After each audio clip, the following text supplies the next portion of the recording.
Hello students, good morning again. I hope you remember all that you have learned yesterday.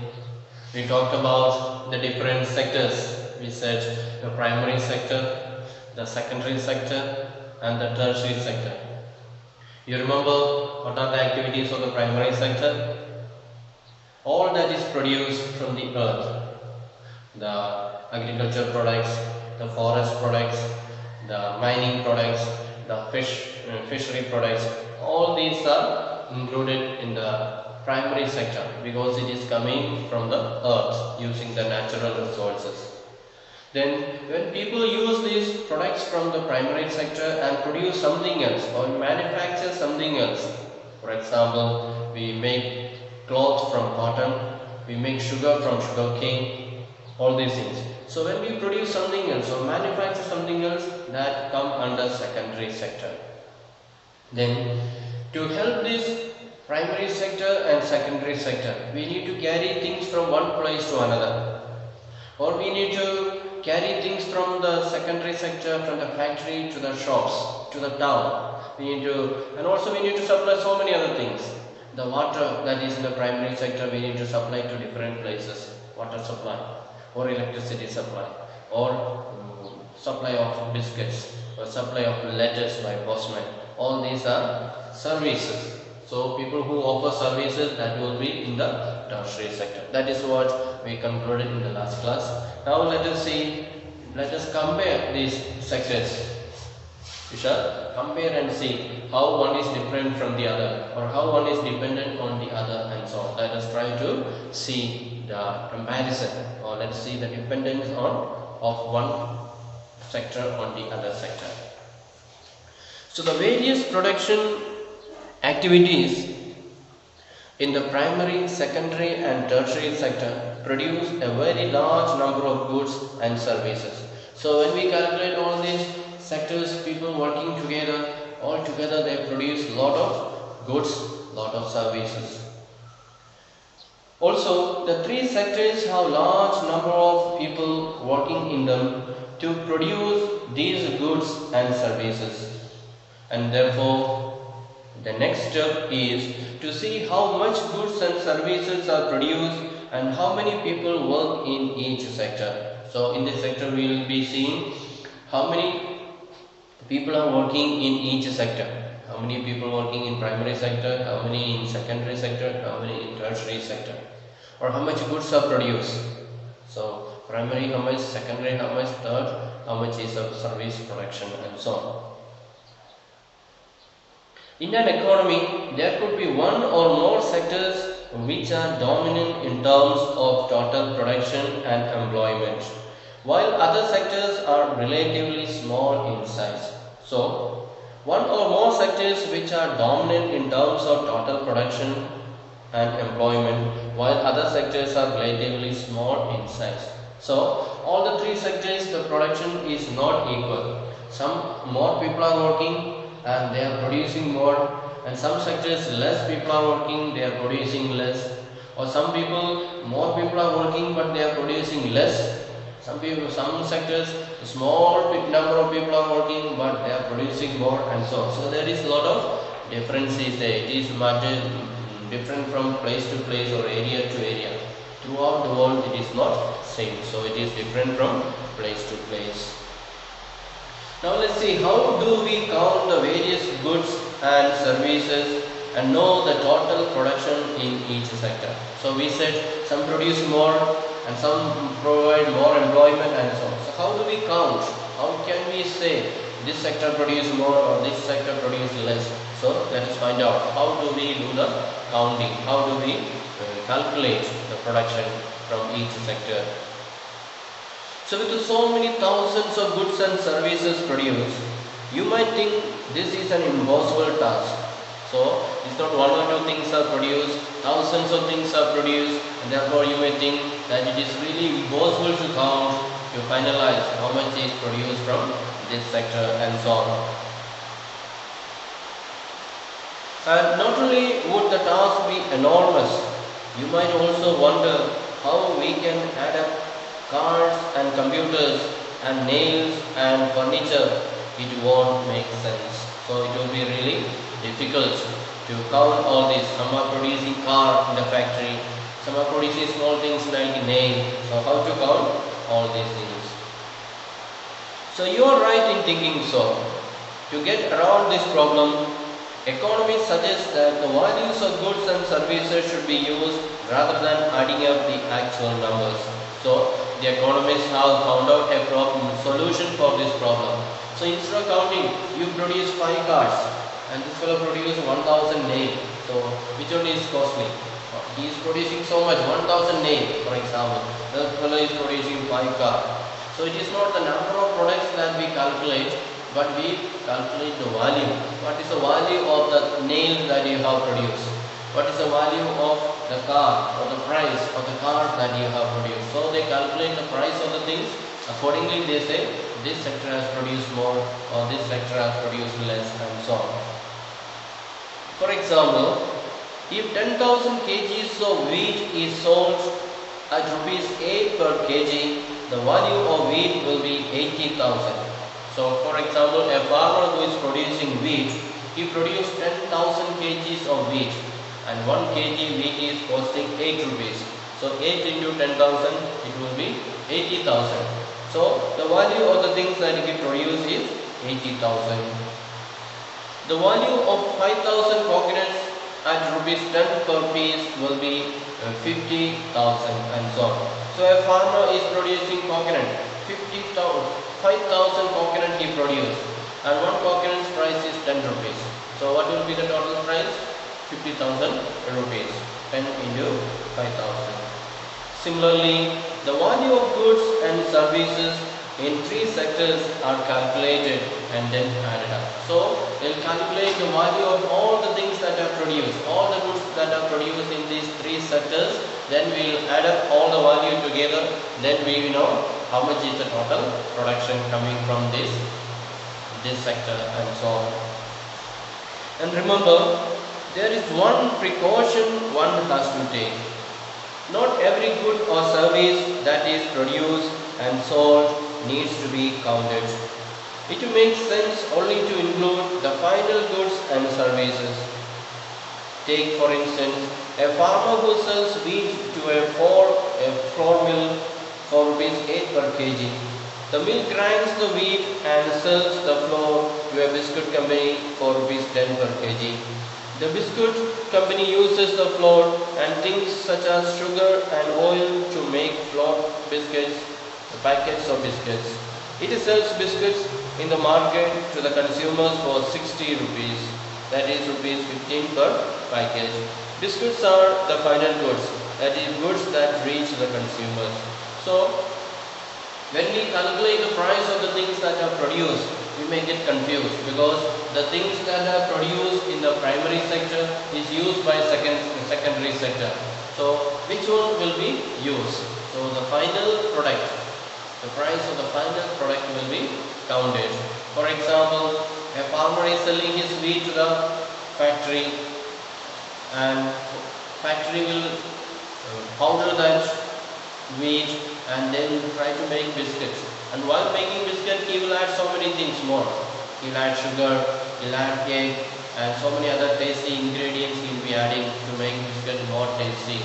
So at the end, what is the price he is selling that biscuit? What price? At what price he is selling that biscuit? That will be the final product. So the final product of the price will be calculated. So when the wheat is used for selling to the market or making biscuits, then that wheat price will not be calculated. It will be calculated with the final products. So that is how at the end we will calculate all that and say how much is the production from this sector, how much is the production from that sector and so on. So all that is the expense that comes in between, like putting sugar or putting egg, all these will not be added. At the end, what is the price? That will be added. So that is how the secondary sector they calculate. Then why are only final goods and services counted in contrast to final goods? Goods such as wheat and the wheat flour in this example are intermediate goods. Intermediate goods are used up in producing final goods and services. The value of final goods already includes the value of all the intermediate goods that are used in making the final good. Hence, the value of 6 rupees 60 for the biscuits already includes the value of flour, that is 10 rupees. Similarly, the value of all the other intermediate goods would have been included. To count the value of the flour and wheat separately is therefore not correct, because then we would be counting the value of the same things a number of times. First as wheat, then as flour, and then finally as biscuits. So the same thing is used again and again in different forms. Therefore, we don't have to count it again. So the wheat that is sold, then that is need not be counted, because several times it is sold. First wheat is sold, then they will powder it and sell the powder again, then they will make biscuits and sell again. So the main content of all this is wheat. So several things will be selling several times, and all that price if you add, then the total price will be going higher and higher. So what is in between, we will not be counting. We will be counting at the end how much is the total price of the thing that is produced and sold in the market. For example, it is biscuit. Afterwards biscuit, we will not be making something else from the biscuit. So that is the final product. People will buy the biscuit and eat, and therefore that is the final product. And so what is the price? The biscuit is sold in the shop. That will be the price, total price, which is counted as the product of this secondary sector. Then the value of final goods and services produced in each sector during a particular year provides the total production of the sector for that year. So they will calculate and see how much is the final goods produced in that year. And so at the end they will say, this year primary sector has produced this much, or this year secondary sector has produced this much, and so on. So at the end, every day they are all calculating and revealing how much is produced today. But at the end of the year, they will calculate and see how much is produced by each sector. And the sum of production in these three sectors give what is called gross domestic product. So they will calculate how much is produced in the primary sector, how much is produced in the secondary sector, how much is produced in the tertiary sector, and they will calculate all together, and that is called GDP, gross domestic product. Gross means all together, domestic, what is produced in our country. So all these three sectors together, how much have they produced, that is called gross domestic product. And it is the value of all final goods and services produced within a country during a particular year. GDP shows how big the economy is. So if the GDP is higher, that means production from all these three sectors is higher, then we can say the economy growth also is higher. If the production is coming down and down, then the economy is becoming weaker and weaker. The country is becoming poorer and poorer. So a rich country will be producing more and more, but a poor country will be producing less and less. So by looking at the total production of a year, or that is the GDP, we will be able to know our country is progressing or not. How much did we produce last year, and this year how much? Then by comparing it, we can see whether there was any development or not, whether there was any progress or not. In India, the mammoth task of measuring GDP is undertaken by central government ministry. So it is the responsibility of the central government to send officers to every place, everywhere in our country, and take the measurement, take the list of things produced. That way they can calculate proper GDP. And this ministry, with the help of various government departments of all the Indian states and union territories, collects information relating to total volume of goods and services and their prices and their estimates, the GDP.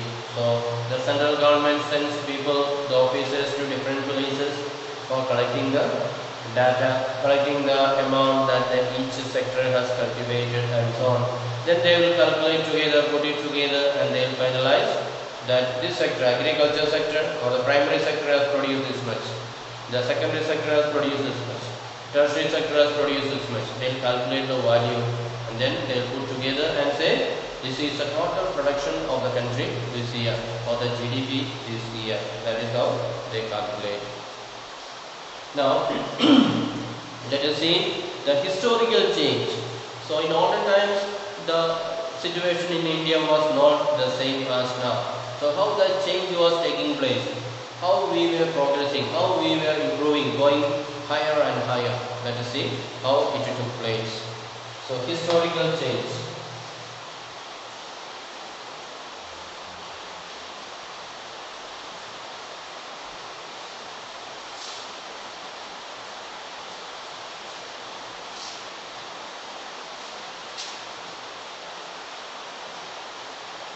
The historical change, how it was taking place. So generally it has been noted from the histories of many now developed countries that in initial stages of development, primary sector was the most important sector of every activity.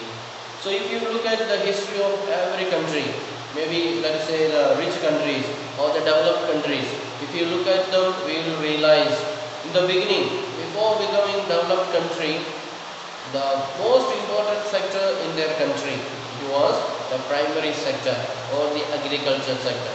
So that is the history of every developed country. They all became rich or they all became developed by depending on the primary sector.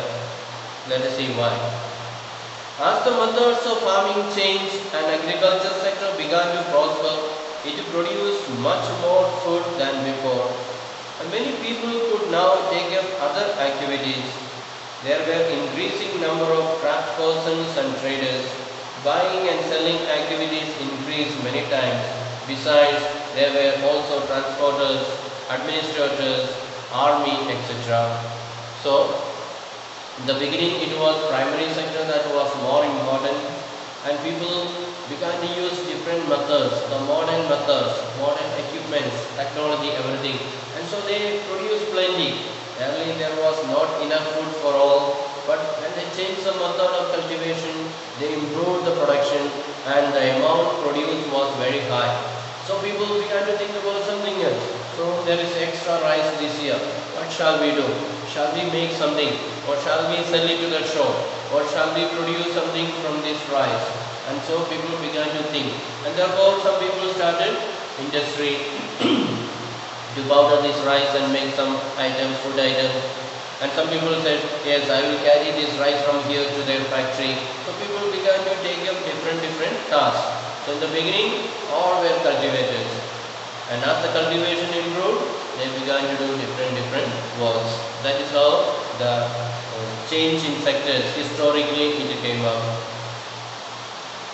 And however, at this stage, most of the goods produced were natural products from the primary sector and the most people were also employed in this sector.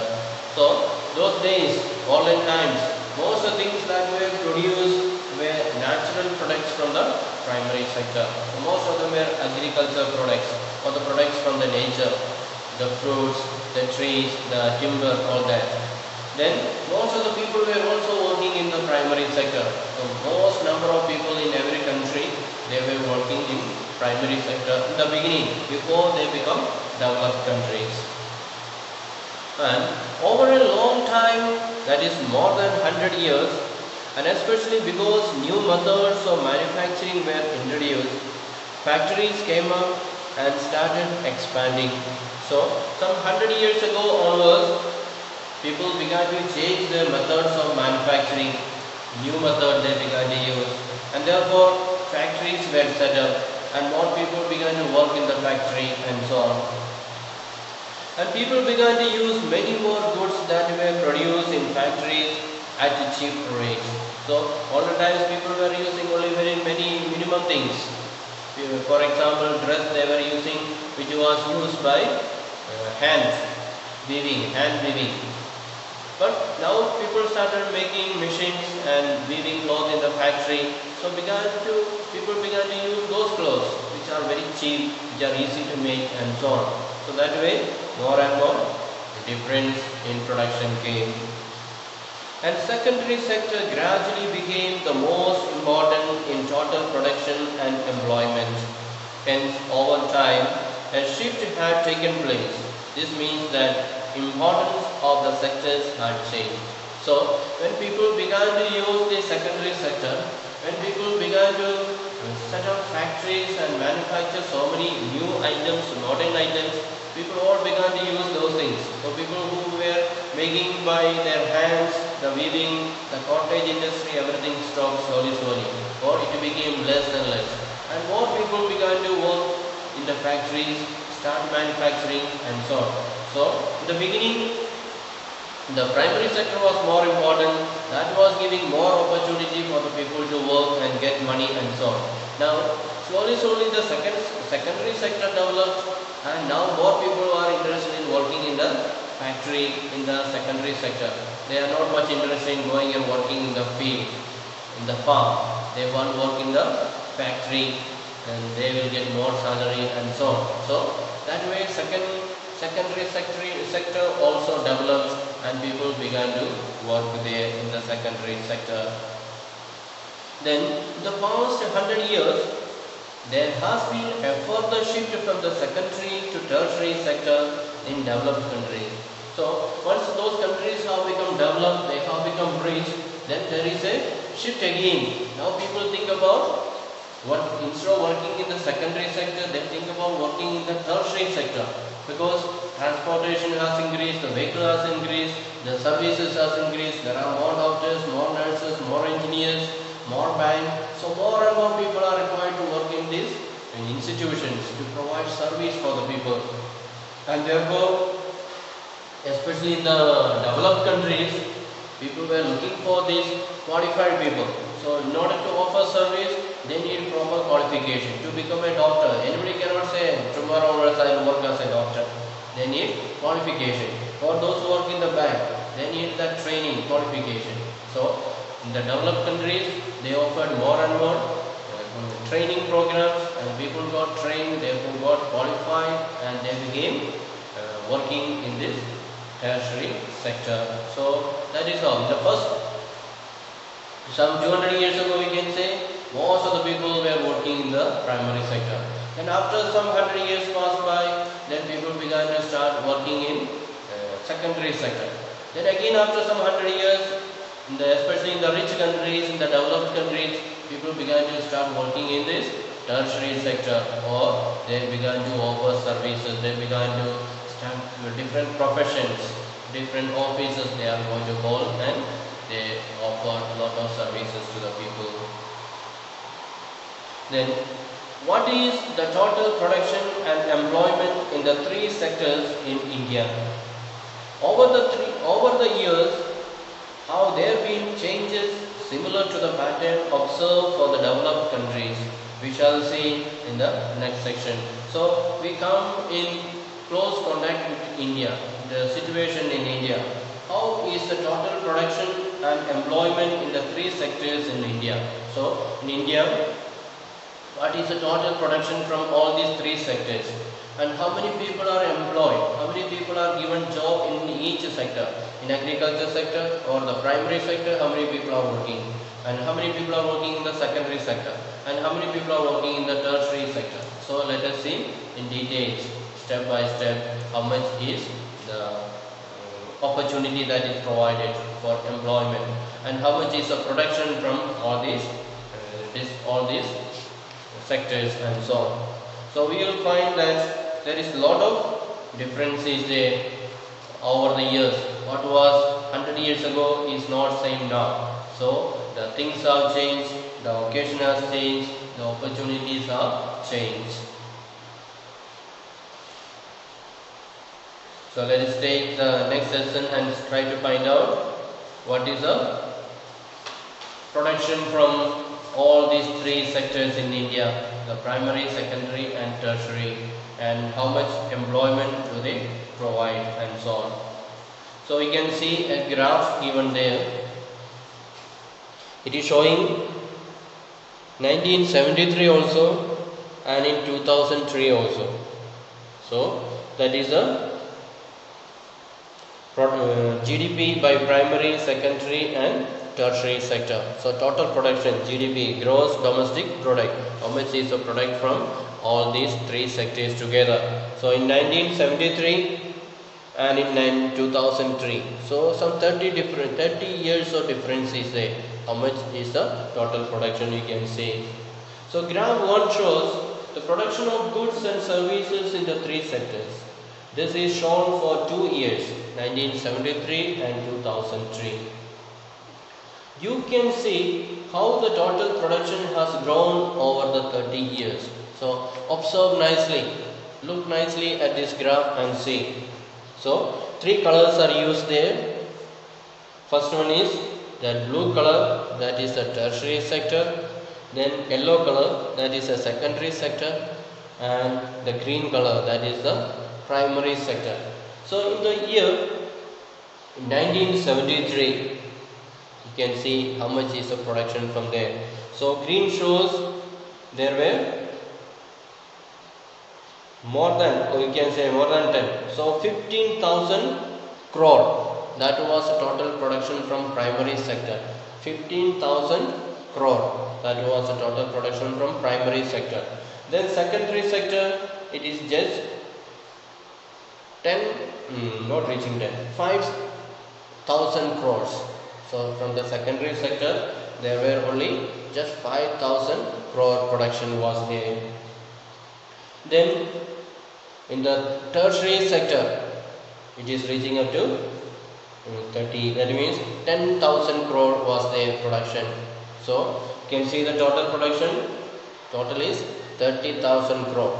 So out of this 30,000 crore, 15,000 is coming from primary sector, that means half of it is coming from primary sector. Then secondary sector is very less, only just 5,000 crore, and tertiary sector is providing 10,000 crore GDP. So that was the situation 30 years ago in our country. Now when it comes 2003, see the difference. The primary sector is alone able to provide 50,000 crore. So 30 years ago, all the three were together, they were able to produce only 30,000 crore. Here primary sector alone is able to produce 50,000 crore. Then the secondary sector, so there it reaches 10,000 crores. So that means 1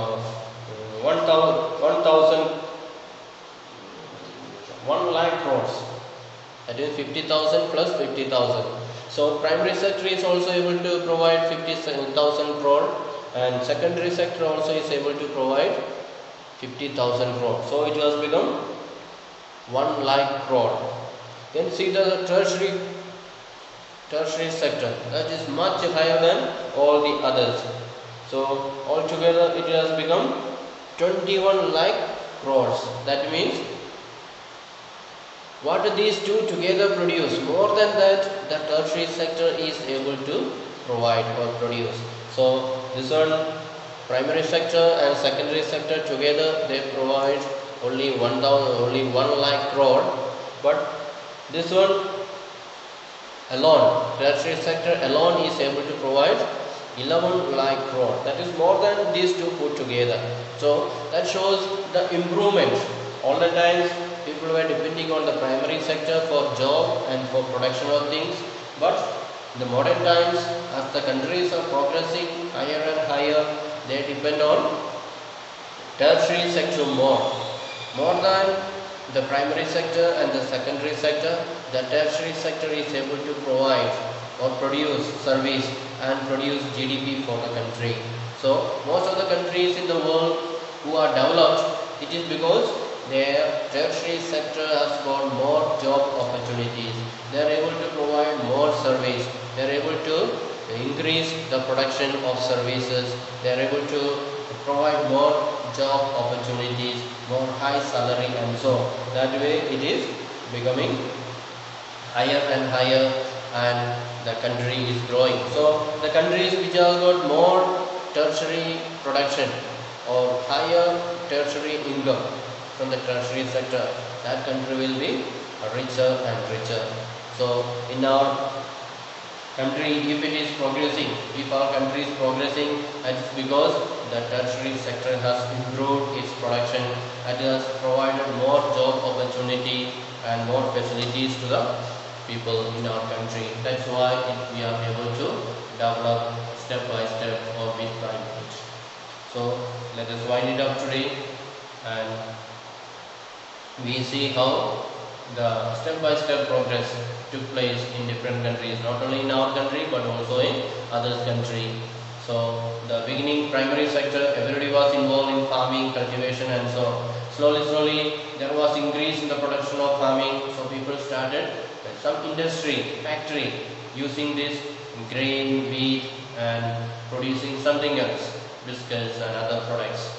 Then people began to realize the need for service to carry things from one place to another, or to train the people, or to provide special cases, advices, to work in the lawyer, in the court, and so on. So more and more opportunities required, and people began to change into that area as well. So that way the tertiary sector grew much higher than the primary sector and the secondary sector.